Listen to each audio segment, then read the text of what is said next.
Hello दोस्तों, मैं हूं अमरदीप सिंह। आप सभी का स्वागत करता हूं अपने यूट्यूब चैनल सीजीपीएससी नॉलेज में। दोस्तों, जो हमारा कंप्यूटर का एमसीक्यू सीरीज चल रहा था, आज उसमें हमारी ये 6th क्लास है, जिसमें आज हम सॉफ्टवेयर, ऑपरेटिंग सिस्टम, ये सब से रिलेटेड क्वेश्चन आज की क्लास में हम करने वाले हैं। और ये क्वेश्चन आपके पेपर के पॉइंट ऑफ व्यू से बेहद इंपॉर्टेंट क्वेश्चन हो सकते हैं, क्योंकि यहाँ से लगातार आपके एग्जाम में क्वेश्चन आ रहे हैं। तो अगर आपको ये वीडियो अच्छा लगेगा तो वीडियो को जरूर लाइक कर दीजिएगा। आप लाइक नहीं करते हैं, वीडियो देखकर चले जाते हैं। तो अगर आपको वीडियो पसंद आ रहा हो तो वीडियो को जरूर लाइक कर दीजिए। चैनल में अगर नए हैं तो चैनल को सब्सक्राइब कर दीजिए और वीडियो को ज्यादा से ज्यादा शेयर कीजिए अपने दोस्तों में, ताकि और स्टूडेंट भी हमसे जुड़ पाए, वो भी इस वीडियो को देख पाए। तो अगर फिर से वही चीज बोल रहा हूँ, हर क्लास में बोलता हूँ कि अगर हम आपके लिए मेहनत कर रहे हैं, डेली बेसिस में आपके लिए एमसीक्यू ला रहे हैं, वो भी बिजी शेड्यूल में, ऑनलाइन ऑफलाइन दोनों क्लासेस चल रही हैं, उसके बाद भी आपके लिए यहाँ पर क्लासेस लाई जा रही है डेली बेसिस में, तो आप उसका थोड़ा सा सम्मान कीजिए। और जो चीज हम बोल रहे हैं, लाइक करने या फॉलो करने या सब्सक्राइब करने या शेयर करने, वो सब चीज करते रहिए। चलिए, सबसे पहले हम जो हर बार कोर्स का जो हमारा डिटेल है, अगर आप हॉस्टल वार्डन, शिक्षक भर्ती, सहायक शिक्षक या दोनों को साथ में ऐसा कुछ भी कोर्स लेना चाहते हैं तो ऑनलाइन कोर्स हमारे पास अवेलेबल है। ऑफलाइन मोड में भी हमारे पास भिलाई और रायपुर ब्रांच में क्लासेस चल रही हैं। आप हमसे जुड़ सकते हैं, कॉन्टेक्ट नंबर यहाँ पर दिया गया है, वो सिर्फ वो नंबर पे हमसे कांटेक्ट कर सकते हैं। और अगर आपको जो भी क्लास चल रही है उसका पीडीएफ चाहिए तो आप टेलीग्राम ग्रुप सीजीपीएससी नॉलेज को जाकर वहां पे ज्वाइन कर सकते हैं। वहां पर आपको क्लास का पीडीएफ मिल जाएगा और साथ ही साथ टेलीग्राम ग्रुप की लिंक आपको कमेंट सेक्शन में मिल जाएगी, वहां से क्लिक करके आप टेलीग्राम ग्रुप को ज्वाइन कर सकते हैं। चलिए स्टार्ट करते हैं। आज का पहला क्वेश्चन देखते हैं। पहला क्वेश्चन है यहाँ पर कि कंप्यूटर प्रणाली पर विभिन्न कार्य करने के लिए अभिष्ट प्रोग्राम एवं डाटा के सेट को किस नाम से जाना जाता है। कंप्यूटर प्रणाली पर विभिन्न कार्य करने के लिए अभिष्ट प्रोग्राम एवं डाटा के सेट को किस नाम से जाना जाता है। हार्डवेयर, प्रोसेसर, सॉफ्टवेयर या इनमें से कोई नहीं। तो देखिए, जो कंप्यूटर प्रणाली पर विभिन्न कार्य करने या अभिष्ट प्रोग्राम एवं डाटा का सेट क्या कहलाता है, सॉफ्टवेयर कहलाता है। क्योंकि सॉफ्टवेयर क्या होता है, प्रोग्रामों का एक समूह होता है, प्रोग्रामिंग का एक समूह होता है। तो याद रखिएगा, सॉफ्टवेयर क्या कहलाता है, कंप्यूटर की प्रणाली पर विभिन्न कार्य करने के लिए जो प्रोग्रामिंग की जाती है उसमें की जाती है सॉफ्टवेयर में। तो इसका आंसर होगा आपका ऑप्शन सी, सॉफ्टवेयर। अंत में जरूर बताइए कीजिए कि आपसे कितना क्वेश्चन बन रहा है, ताकि आपकी तैयारी के बारे में पता चल सकेगा। चलिए अगला क्वेश्चन देख लेते हैं। अगला क्वेश्चन है, बग को तत्काल समाधान के रूप में प्रदान की गई त्वरित मरम्मत को क्या कहा जाता है। बग का मतलब क्या है, जब कंप्यूटर में आप कोई काम कर रहे हो और कंप्यूटर में कोई त्रुटि आ जा रही है, उसको बग बोलते हैं। तो बग को दूर करने की जो प्रक्रिया है, यानी बग को तत्काल समाधान के रूप में प्रदान करने की त्वरित मरम्मत को क्या कहा जाता है। जो बग को ठीक करने की प्रक्रिया, उस त्वरित मरम्मत को क्या कहते हैं, patch, bug fix, fix, update. तो याद रखिएगा, जो बग होता है, बग को मरम्मत करने की जो त्वरित प्रक्रिया होती है, उसे पैच कहा जाता है। ए इस क्वेश्चन का करेक्ट आंसर होगा पैच। चलिए अगला क्वेश्चन देख लेते हैं। अगला क्वेश्चन है, विशिष्ट प्रतिबंध के आधार पर सॉफ्टवेयर को प्रयोग करने का कानूनी अधिकार निम्न निम्न स्वर अनुदत्त होता है या निम्न से अनुदत्त होता है, आप ये भी बोल सकते हो। यानी सॉफ्टवेयर का प्रयोग करने का जो कानूनी अधिकार होता है वो किसके द्वारा प्राप्त होता है। Software privacy policy, software license, software password manager या सॉफ्टवेयर लॉग। यानी विशिष्ट प्रतिबंध के आधार पर जो सॉफ्टवेयर प्रयोग होते हैं, वो हमको उसका अधिकार कहां से प्राप्त होता है। Software privacy policy, software license, software password manager या सॉफ्टवेयर लॉ। तो अगर आप देखेंगे, आप कोई भी लैपटॉप लेते हैं या कंप्यूटर लेते हैं, तो उसमें अगर माइक्रोसॉफ्ट पहले से डाला हुआ आ रहा है तो माइक्रोसॉफ्ट लॉगिन करने के लिए माइक्रोसॉफ्ट लाइसेंस में जाकर आपको वहां पे लॉगिन करना पड़ता है। यानी सॉफ्टवेयर क्या है, सॉफ्टवेयर लाइसेंस होगा। बी इसका करेक्ट आंसर होगा, बी। चलिए अगला क्वेश्चन देख लेते हैं। अगला क्वेश्चन है यहाँ पर, माइक्रोसॉफ्ट कॉरपोरेशन की स्थापना कब की गई थी। माइक्रोसॉफ्ट कॉरपोरेशन की स्थापना कब की गई थी, 1979, 1981, 1975 या 1965। माइक्रोसॉफ्ट कॉरपोरेशन की स्थापना कब की गई थी। तो माइक्रोसॉफ्ट कॉरपोरेशन की स्थापना हुई थी 1975 में। बिल गेट्स के द्वारा इसकी स्थापना की गई थी 1975 में, याद रखिएगा। Microsoft corporation 1975। अगला क्वेश्चन देख लेते हैं। अगला क्वेश्चन है यहां पर, एक फाइल को लोड करना और सेव एक ऐसा कार्य है जिसके द्वारा परफॉर्म किया जाता है। यानी फाइल को लोड करना और सेव करने का कार्य इनमें से कौन करता है? ऑपरेटिंग सिस्टम, मॉनिटर, कंपाइलर या इंटरप्रेटर्स। आपको बताना है कि एक फाइल को लोड करना और उसके कार्य को सेव करना किसका काम है। तो ये किसका काम है? ऑपरेटिंग सिस्टम का काम है। ये बिल्कुल करेक्ट आंसर होगा, ऑपरेटिंग सिस्टम। चलिए अगला क्वेश्चन देख लेते हैं। अगला क्वेश्चन है, कंप्यूटर प्रोग्राम में गलती को करार दिया जाता है। कंप्यूटर प्रोग्राम में गलती को करार दिया जाता है, यानी गलती को क्या कहते हैं? बग, बीट, वायर्स या इनमें से कोई नहीं। तो मैंने अभी थोड़ी देर पहले आपको बताया कि अगर कंप्यूटर में हमसे कोई या कंप्यूटर में कोई त्रुटि होती है तो उस त्रुटि को क्या बोलते हैं? बग कहते हैं। ये इसका करेक्ट आंसर होगा। कंप्यूटर प्रोग्राम में अगर कोई गलती होती है, त्रुटि आती है तो उसको हम बग कहते हैं। ए करेक्ट आंसर है। अगला क्वेश्चन देख लेते हैं। अगला क्वेश्चन है, कंप्यूटर सॉफ्टवेयर में से त्रुटियों को हटाना क्या कहलाता है? कंप्यूटर सॉफ्टवेयर में से त्रुटियों को हटाना क्या कहलाता है? इंटरप्रेटिंग, आपका ट्रांसलेटिंग, डीबगिंग या कंपाइलिंग। क्या कहलाता है? अगर कंप्यूटर प्रोग्राम में कोई त्रुटि आती तो उसको बग कहते हैं, और बग को हटाने की प्रक्रिया क्या कहलाती है? डीबगिंग कहलाती है। इसका करेक्ट आंसर होगा। अगला क्वेश्चन देख लेते हैं। अगला क्वेश्चन है, निम्नलिखित में से कौन सा कथन सही है? जो नीचे दो कथन दिए गए हैं इनमें से कौन सा कथन सही है? पहला, ऑपरेटिंग सिस्टम एक मानव और एक मशीन के बीच का इंटरफेस का काम करता है। ऑपरेटिंग सिस्टम एक एप्लीकेशन प्रोग्राम है। कौन सा कथन सही है? केवल एक, केवल दो, दोनों सही है, दोनों गलत है। तो देखिए, जो ऑपरेटिंग सिस्टम होता है ये मानव और मशीन के बीच एक इंटरफेस होता है, बिल्कुल सही है। आप जो भी प्रोग्राम डालते हैं, जो भी प्रोग्रामिंग करते हैं, उसके बाद आपके कार्यों को सेव करना किसका काम है? ऑपरेटिंग सिस्टम का काम है। तो ऑपरेटिंग सिस्टम मानव और आपका मशीन के बीच एक इंटरफेस है। ऑपरेटिंग सिस्टम एक एप्लीकेशन प्रोग्राम है, गलत है। ऑपरेटिंग सिस्टम एक सिस्टम सॉफ्टवेयर का काम करता है। सिस्टम सॉफ्टवेयर, एप्लीकेशन प्रोग्राम नहीं है, सिस्टम सॉफ्टवेयर है, इसलिए सेकंड गलत है। तो इसका आंसर क्या होगा? केवल एक सही है। ए इसका करेक्ट आंसर होगा।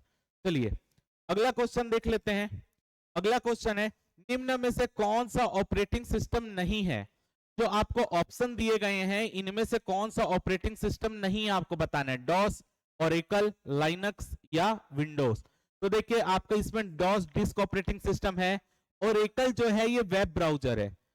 ओरेकल आपका वेब ब्राउजर है, तो आपका याद रखना है ओरेकल आपका ऑपरेटिंग सिस्टम नहीं है। लाइनक्स है, लिनक्स यानी लाइनक्स है, और विंडोज भी है। वेब ब्राउजर जो है वो ओरेकल है, तो ऑपरेटिंग सिस्टम नहीं है। 20 क्वेश्चन का करेक्ट आंसर होगा। अगला क्वेश्चन देख लेते हैं। अगला क्वेश्चन है यहाँ पर, ऑपरेटिंग सिस्टम एक प्रकार का क्या है? ऑपरेटिंग सिस्टम एक प्रकार का क्या है? Application software, utility software, system software या हार्डवेयर। तो अभी अभी मैंने आपको बताया कि ऑपरेटिंग सिस्टम क्या है? एक प्रकार का सिस्टम सॉफ्टवेयर है। तो इसका आंसर होगा ऑप्शन सी, सिस्टम सॉफ्टवेयर। अगला क्वेश्चन देख लेते हैं। अगला क्वेश्चन है, इनमें से कौन सा ऑपरेटिंग सिस्टम नहीं है? जो आपको इसमें चीजें बताई गई हैं इनमें से कौन सा ऑपरेटिंग सिस्टम नहीं है? एंड्रॉइड ऑपरेटिंग सिस्टम है, आपका गूगल के द्वारा बनाया गया एंड्रॉइड। आईओएस एप्पल के लिए ऑपरेटिंग सिस्टम है। लिनक्स आपका ओपन सोर्स ऑपरेटिंग सिस्टम है। पावर पॉइंट आपका ये ऑपरेटिंग सिस्टम नहीं है। पावर पॉइंट आपका ऑपरेटिंग सिस्टम के अंतर्गत नहीं आता। तो डी इसका करेक्ट आंसर है। चलिए अगला क्वेश्चन देख लेते हैं। अगला क्वेश्चन है, तत्काल मैसेजिंग एप्लीकेशन जो कि विंडोज ओएस में आता है उसे क्या कहते हैं? यानी आपका जो विंडोज के ओएस ऑपरेटिंग सिस्टम है, विंडोज ऑपरेटिंग सिस्टम, उसमें तत्काल मैसेजिंग के लिए कौन सा एप्लीकेशन अवेलेबल है? Windows messenger, Windows chat, talk या माइक्रोसॉफ्ट आउटलुक। तत्काल मैसेजिंग एप्लीकेशन जो कि विंडोज ओएस में आता है उसे क्या कहते हैं? उसे कहते हैं विंडोज मैसेंजर। ये इसका करेक्ट आंसर है, विंडोज मैसेंजर। चलिए अगला क्वेश्चन देख लेते हैं। अगला क्वेश्चन है, निम्न में से कौन सा जीयूआई आधारित ऑपरेटिंग सिस्टम है? जीयूआई का मतलब graphical user interface. Graphical user interface पर आधारित ऑपरेटिंग सिस्टम कौन सा है? डॉस है, डॉस और लिनक्स है, यूनिक्स और डॉक्स है या विंडोज है। याद रखना है, जीयूआई आधारित यानी ग्राफिक्स यूजर इंटरफेस पर आधारित ऑपरेटिंग सिस्टम कौन सा है? तो कौन सा है? विंडोज। विंडोज आपका ग्राफिक्स यूजर इंटरफेस पर आधारित जो है वो आपका ऑपरेटिंग सिस्टम है। पेपर में ये क्वेश्चन आता है, इसको याद रखना है। अगला देखते हैं, लिनक्स पर आधारित ऑपरेटिंग सिस्टम कौन सा है? लिनक्स पर आधारित ऑपरेटिंग सिस्टम, लिनक्स क्या है? एक ओपन सोर्स ऑपरेटिंग सिस्टम है। तो लिनक्स पर आधारित ऑपरेटिंग सिस्टम कौन सा है? डिबेन, फेडोरा, उबंटू या ऑल ऑफ दिस? तो याद रखना है, लिनक्स पर आधारित ऑपरेटिंग सिस्टम यानी ओपन सोर्स ऑपरेटिंग सिस्टम जो है वो आपका तीनों है, डिबेन भी है, फेडोरा भी है, उबंटू भी है, यानी इसका आंसर होगा ऑल ऑफ दिस। चलिए अगला क्वेश्चन देख लेते हैं। अगला क्वेश्चन है, निम्न में से क्या ऑपरेटिंग सिस्टम का एक प्रकार नहीं है? इनमें से कौन सा ऑपरेटिंग सिस्टम का एक प्रकार नहीं है? Multi programme OS, multi processing OS, multi timing OS या इंटरेक्टिव ओएस? इनमें से कौन सा आपका ऑपरेटिंग सिस्टम का एक प्रकार नहीं है? Multi programme OS, multi processing OS, multi timing OS या इंटरेक्टिव ओएस? तो कौन सा नहीं है आपका? मल्टी टाइमिंग ओएस, यानी मल्टी टाइमिंग ऑपरेटिंग सिस्टम इस टाइप का कुछ नहीं होता। सी इसका करेक्ट आंसर है। अगला क्वेश्चन देख लेते हैं, निम्न में से कौन सा एक कंप्यूटर ऑपरेटिंग सिस्टम नहीं है? निम्न में से कौन सा एक कंप्यूटर ऑपरेटिंग सिस्टम नहीं है? यूनिक्स, लिनक्स, पास्कल या बेयर धातु? इनमें से कौन सा कंप्यूटर ऑपरेटिंग सिस्टम नहीं है आपको बताना है। यूनिक्स, लिनक्स, पास्कल या बेयर धातु? तो इसमें से कौन सा ऑपरेटिंग सिस्टम नहीं है आपका कंप्यूटर ऑपरेटिंग सिस्टम? यूनिक्स है आपका, यूनिक्स भी है open source operating system, Linux भी है, पास्कल नहीं है। पास्कल आपकी कंप्यूटर लैंग्वेज है, ठीक है, मशीनी लैंग्वेज जो है पास्कल है। बेयर धातु भी आपका ऑपरेटिंग सिस्टम है, तो आंसर क्या होगा? पास्कल होगा, सी। चलिए आगे देखते हैं, निम्न में से क्या एक ओपन सोर्स ऑपरेटिंग सॉफ्टवेयर की संकल्पना है? इनमें से क्या एक ओपन सोर्स सॉफ्टवेयर संकल्पना है? ह्यूमनवेयर, फर्मवेयर, लाइववेयर या प्रोप्राइटरी सॉफ्टवेयर? इनमें से कौन सा ओपन सोर्स सॉफ्टवेयर की संकल्पना है? ह्यूमनवेयर किसको बोलते हैं? वो उपभोक्ता जो कंप्यूटर का यूज कर रहा है उसको बोलते हैं ह्यूमनवेयर।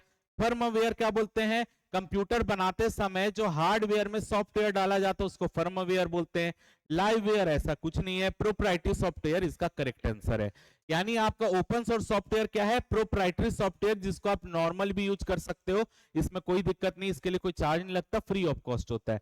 प्रोप्राइटरी सॉफ्टवेयर डी इसका करेक्ट आंसर होगा। अगला क्वेश्चन देख लेते हैं। अगला क्वेश्चन है, निम्न में से कौन सा एक मोबाइल ऑपरेटिंग सिस्टम नहीं है? इनमें से आपका कौन सा एक मोबाइल ऑपरेटिंग सिस्टम नहीं है? एंड्रॉइड, बाडा, फेडोरा या आपका सिम्बियन? इनमें से कौन सा एक मोबाइल ऑपरेटिंग सिस्टम नहीं है? तो जो मोबाइल ऑपरेटिंग सिस्टम नहीं है वो है आपका फेडोरा। फेडोरा एक ओपन सोर्स ऑपरेटिंग सिस्टम है, याद रखिएगा, फेडोरा इसका करेक्ट आंसर है। अगला क्वेश्चन देखते हैं। अगला क्वेश्चन है यहां पर, डॉस में निम्न में से कौन सा कमांड एक डिस्क के वॉल्यूम स्तर को निर्मित और संशोधित करने हेतु प्रयुक्त होता है? डिस्क ऑपरेटिंग सिस्टम में से कौन सा कमांड एक डिस्क के वॉल्यूम स्तर को निर्मित करने और उसे संशोधित करने के लिए प्रयुक्त होता है? mem.exe, label.exe, vol.exe या chkvol.exe? कौन सा ऐसा कमांड है जो एक डिस्क के वॉल्यूम स्तर को निर्मित और संशोधित करने के लिए प्रयुक्त होता है? वॉल्यूम स्तर तय करने वाला तो vol.exe, अधिकतर बच्चे ये आंसर मारेंगे, लेकिन वॉल्यूम स्तर को निर्मित करके उसको संशोधित करता है वो आता है label.exe, यानी 20 का करेक्ट आंसर होगा label.exe में। चलिए लास्ट क्वेश्चन आज का देख लेते हैं। लास्ट क्वेश्चन है आपका, जब कंप्यूटर ऑन करते हैं तो बूट रूटीन यह टेस्ट करता है कौन? जब कंप्यूटर को ऑन करते हैं तो बूट रूटीन कौन टेस्ट करता है? RAM test, disk drive test, memory test या पावर ऑन सेल्फ टेस्ट? तो जब कंप्यूटर का बूट प्रक्रिया होती है, यानी कंप्यूटर स्टार्ट होता रहता है, बूटिंग के दौरान पोस्ट वाला होता है। पोस्ट का मतलब क्या होता है? Power on self test. तो आपका आंसर क्या होगा? पावर ऑन सेल्फ टेस्ट, यानी डी इसका करेक्ट आंसर होगा। तो आज हमने कंप्यूटर के 20 क्वेश्चन किए हैं, आपका सॉफ्टवेयर और ऑपरेटिंग सिस्टम से रिलेटेड 20 क्वेश्चन किए हैं, और उम्मीद कर रहा हूं कि आपको ये पार्ट समझ आ गया होगा। कितने क्वेश्चन सही हुए हैं आप कमेंट सेक्शन में इसको बता दीजिएगा, कितने क्वेश्चन सही हुए हैं। हम कल फिर इस क्लास को आगे बढ़ाएंगे और आपके लिए एमसीक्यू लेकर आएंगे। तो अगर आपको वीडियो में कुछ भी अच्छा लगा हो तो वीडियो को जरूर लाइक कर दीजिएगा, चैनल को सब्सक्राइब कर दीजिएगा, वीडियो को ज़्यादा से ज़्यादा अपने दोस्तों में शेयर कर दीजिएगा। फिलहाल के इस वीडियो में सिर्फ इतना ही है। जय भारत, जय छत्तीसगढ़।